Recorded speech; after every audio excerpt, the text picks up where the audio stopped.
Hello, and welcome to a Let's Play Kerbal Space Program. I am your host, Todd A. Sullivan from www.gadgethovel.com. And today I'm very excited because Kerbal Space Program is officially fully released. It is now in 1.0. It is no longer early access, open beta, paid beta, early, whatever you want to call that whole green light whatever thing. It ain't it no more. Now it is a full, officially released, completed game. Although the devs are saying that they're going to continue to work on it and make improvements, and maybe we'll even have an expansion or something at some point. But it's pretty well fleshed out. It is an excellent game and something that I would feel confident in recommending to anyone who enjoys space or space simulators. And you kind of have to be passionate about outer space, I think. And there's a bit of a learning curve. It's kind of a steep learning curve, but still, it's a fantastic game. And it's no longer a game where you have to worry about there being an inordinate amount of bugs or them changing things constantly anymore. Now it's done, air quotes. So to celebrate the 1.0 release, I have put some people in orbit and flown around and been doing some stuff. I landed some folks on the Mun and brought them back again, but before sending a mission to Minmus for the first time in 1.0, I decided, I should fire up the old recorder and document my trip to Minmus for the very first time. Now, I've flown to Minmus many times during the early access phases of the game, but this is the first time I've done it in 1.0, so it feels a little bit special, a little unique. So, this is the Hawkbird, the KSP Hawkbird, is the name of the ship for no particular reason. It's crewed by Jebediah Kerman, who is an astronaut that I believe has been in the game. I think he was the game's very first astronaut way back when it was still in development. By the time I got around to playing the game, there was Jebediah, Bill, and Bob. And those were the only astronauts for a while. And you just kind of had an infinite number of clones of just those three dudes. And then eventually they added to those three the ability to just randomly generate new Kerbal astronauts. So there's an endless supply now that are just kind of randomly generated.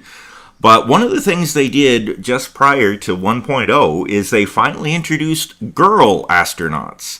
So the KSP Hawkbird has a actual female astronaut. Valentina Kerman is aboard the ship, along with Jebediah and Curlin Kerman, who is just one of the randomly generated Kerbals. Bill and Bob sat this one out. They've been to Minmus many times.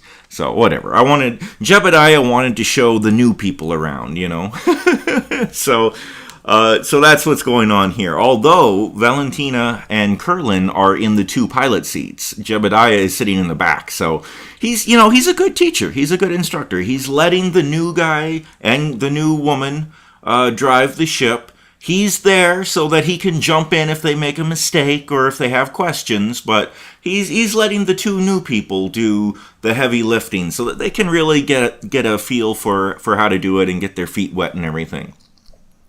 Now, I haven't actually played Kerbal Space Program much for probably the last year or so. I logged literally hundreds of hours, but then eventually, my attention span meandered and I went to other things, and I just played Kerbal Space Program once in a while.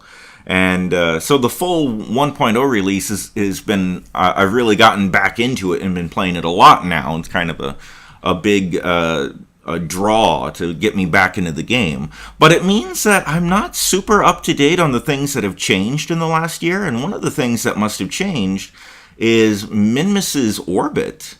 I thought that Minmus used to be in a perfectly flat orbital plane, I guess, around planet Kerbin. That's probably not the right astronomical word for it. But it used to be that you could pretty much launch, and if you were going perfectly around the equator of Kerbin, if you just took that circle around the equator of Kerbin and made it bigger, you would eventually get roughly, approximately, hitting Minmus. You know what I mean? But now they've taken that and they've kind of tilted it on the axis, which makes it a little harder to plot a course to Minmus than it used to be. Now you have to not only go away from planet Kerbin, you also have to change your course so that you're kind of heading either towards Kerbin's North Pole or South Pole a little bit. You know what I mean? So you kind of got to kill...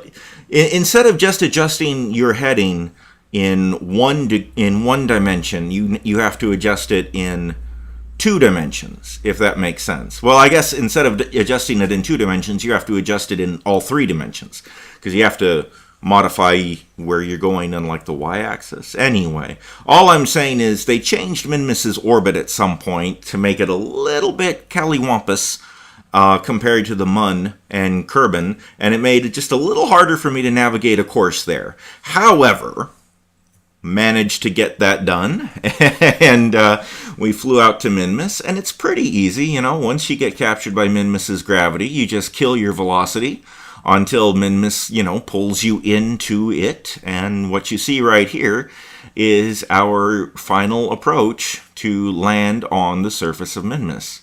Minmus's gravity is so low that it's actually a bit easier and safer to land on it than on the Mun, because on the Mun, the gravity pulls you down faster and harder, so you have to do more engine burns to counter it, and it's trickier to keep yourself going slow enough to touch down. But on Minmus, look at that, nice and easy. You could even see the gravity is so low on Minmus that after we hit, we kind of bounced up and floated for a bit before settling back down. So Minmus is easier to land on than the Mun, but because of the way its axis is tilted kind of up and down, it might be a little harder to calculate a course for a new person to get to Minmus. But once a new player gets to Minmus, I think you'll find it's an easier time actually landing on the surface without exploding versus landing on the Mun. So anyway, here we are. That is Curlin.